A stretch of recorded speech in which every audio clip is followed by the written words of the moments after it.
sans faire d'accident. C'est possible mais malheureusement donc y a trop de laisser aller. waaw monsieur Jean Boissy ñu wax ci ki nga xamante ni moom moo di Jean-Luc Mélenchon bi nga xamante ni il est à Dakar il va effectuer benn visite ci li nga xamante ni moom moo di à Dakar pendant quelques jours. Il a été invité par le leader de Pastef Ousmane Sonko à Dakar mu war a am benn conférence boo xam ne war nañ ko animer demain mook Ousmane Sonko le Pastef en collaboration avec le leader de la France Insoumise.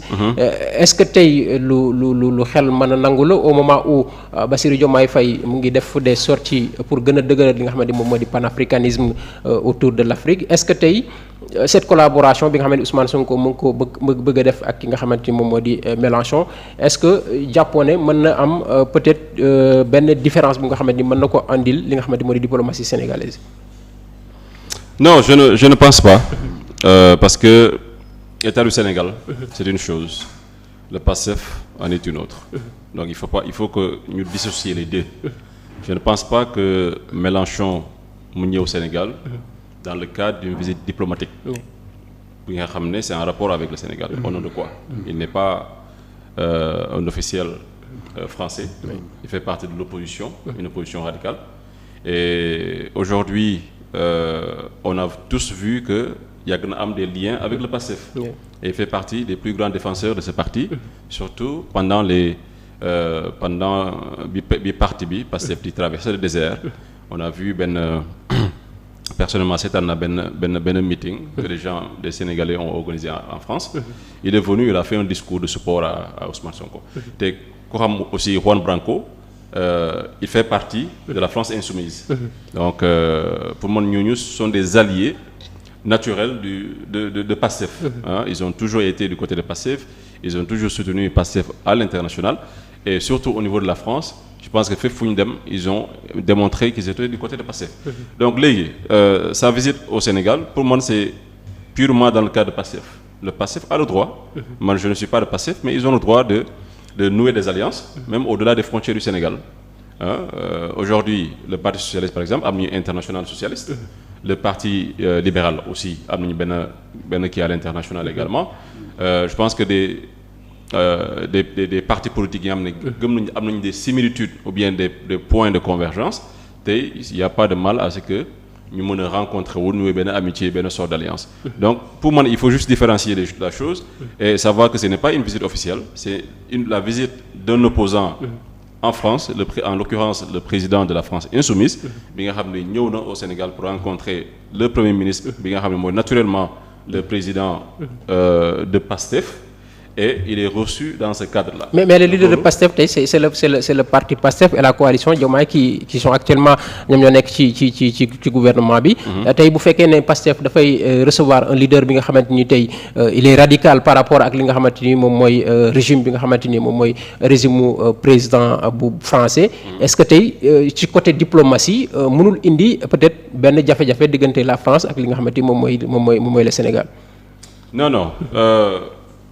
Du tout parce que comme je dis encore une fois de plus les gouvernements français ci sama xam-xam lu ndaw li ma xam man ci wàllum diplomatie je suis plus dans la diplomatie économique parce que ñun au niveau des États-Unis dañ fa nekkal beaucoup de pays d'Afrique parce que tey diplomatie économique c'est beaucoup plus orienté sur la promotion des intérêts économiques du pays à l'international donc du secteur privé du pays mais également pour attirer des investissements directs étrangers, des fonds fiduciaires, des bailleurs. Donc ñun loolu la ñu def et maa ngi ci milieu de près de 10 ans maintenant. On a créé une chambre de commerce bi nga xam ne tey mën naa wax ni dëkk Afrique yu bëri lu ñu soxla ci wàll boobu su ñun la ñuy. Maintenant du point de vue purement diplomatique, man sama xam-xam mu ndaw, je ne pense pas que ce soit un incident diplomatique. Parce que le Premier ministre il est avant tout un homme politique. Et comme je l'ai dit encore une fois plus, un homme politique il a le droit de collaborer avec d'autres partis qui sont en dehors des frontières du pays. Donc tey ce n'est pas parce qu'il est le président de PASTEF qu'il n'a plus le droit de nouer des alliances, qu'il n'a plus le droit de faire de la politique. Je suis désolé. Tey même le président Bassirou Diomaye Faye, on sait que pour l'instant il a démissionné de son poste auprès de PASTEF, mais on sait qu'il est toujours un homme politique et que très bientôt il va devoir enfiler sa robe d'homme politique wàcc ci terrain bi def campagne bu législative yi taxawee wala les prochaines élections mais li ñu ciy ragal mooy mu am confusion en tant que ses missions en tant que premier ministre mais également en tant que leader de PASTEF parce que il est premier ministre et il a des missions yoo xam ne ni daf ko war a assigner pour le gouvernement sénégalais. non xam nga bu waroon dem tey bu nekkoon premier ministre Sénégal moo waroon dem tey France en visite officielle boobu dafay leer dafay am communiqué ni c'est une visite officielle xam nga loolu bokkul tey par exemple il a parlé d'aller visiter les pays de l'AES te bu waroon dem il part avec la casquette de PASTEF pas avec la casquette de premier ministre du Sénégal parce que diplomatie bi c'est réservé au chef de l'État maintenant chef de l'État mën na yebal son premier ministre pour mu dem pour une mission particulière et spécifique dans un pays donné loolu c'est autre chose mais par rapport ak visite bi mu fas yéene def au Mali en Guinée et au Niger si je me trompe boobu c'est purement pas le premier ministre mais Ousmane Sonko président de PASTEF qui va rencontrer soit des alliés ou bien de potentiels alliés loolu pour man y a aucun problème et ça ne peut pas créer un incident diplomatique entre le Sénégal et un autre pays.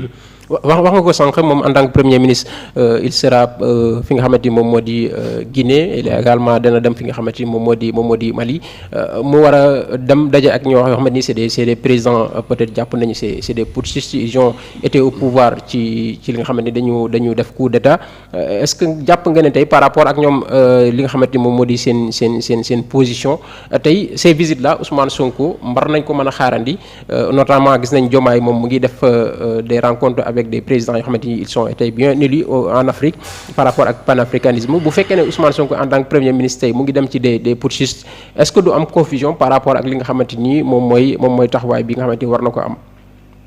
non lépp communication la. pour man boo amee confusion rek c'est qu'ils n'ont pas bien communiqué.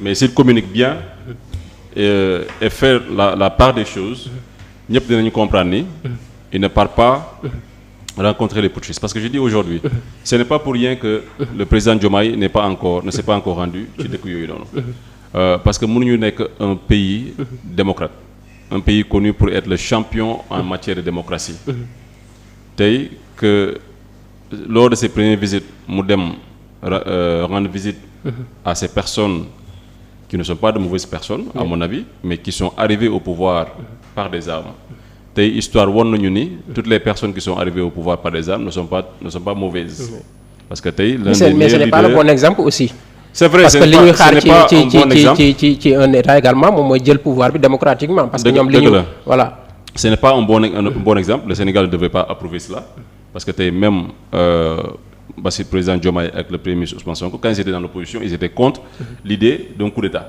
donc ce n'est pas aujourd'hui qu'ils vont venir approuver cette histoire de coup d'État mais encore une fois de plus cela ne veut pas dire que ces gens-là ne sont pas fréquentables c'est des personnes yi nga xam ne il y a eu des raisons je ne fais pas l'apologie du coup d'État mais il y a des raisons yi tax ñoom dans leur pays ñu décider def coup d'État parce que déjà je le dis encore une fois de plus quelqu'un comme Thomas Sankara qui est cité comme l'un des meilleurs leaders de l'histoire de l'Afrique il est arrivé au pouvoir par des armes c'est ça te tey fépp fu ñu waxee waxul leader ci Afrique mënoo ko ci génne référence donc l'histoire nous a montré que ils ne sont pas toujours des personnes mauvaises du dëgg donc avant coup d'État militaire il y a des coups d'État constitutionnels yi nga xam ne des personnes comment dire démocratiquement élus ñoom ñoo koy perpétrer on sait que dans la plupart des pays d'Afrique c'est souvent la mauvaise gouvernance qui règne et boo xoolee les caractéristiques de la mauvaise gouvernance nous parlons de la non-tenue d'élections libres et transparentes am na dëkk yu bëri nga xam ne voyons ce qui s'est passé au Tchad est-ce que vous pensez que c'est bon man j'ai le droit de parler je ne suis pas dans le gouvernement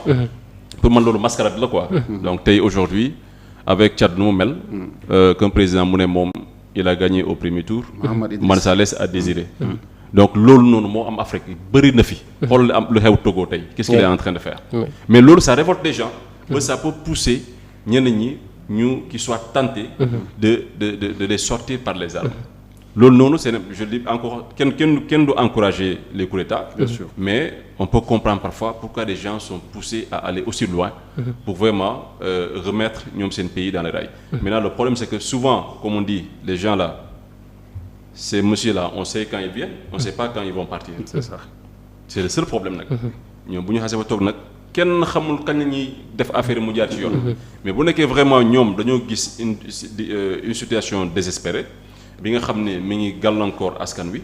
ñu ñëw uniquement dans le but de réparer. ñëw def affaire bi génn organiser des élections libres et transparentes dëkk bi continuer avec les civils parce que la place des militaires ce n'est pas, je suis désolé, ce n'est pas au palais. Il faut qu'on le sache, moo tax c'est le moment de féliciter l'armée sénégalaise parce que elle a toujours été républicaine. moo tax tey aujourd'hui le Sénégal est cité en référence. mais souvent bu ñu ñëwee au pouvoir il n'assume pas que ñu def transition bi dañuy bëgg a rester au pouvoir parce que souvent dañuy laaj di li nga xamante moom mooy continuité 6 mois wala des fois même 1 mois wala 2 ans de transition déjà loolu aussi ça pose problème. moom laa doon wax léegi c'est ça le problème avec ñoom. c'est dañuy ñëw avec des revendications légitimes. dañuy ñëw porter les attentes des populations. li nga xam ne majeure partie population bi dañuy doyal si le président bu fa nekk. à cause des exactions qu'il fait boo jëlee par exemple ce qui s'est passé au Mali. ce qui a déclenché c'était le fils du président bi nga xam ne il était di passer àllu dëkk bi.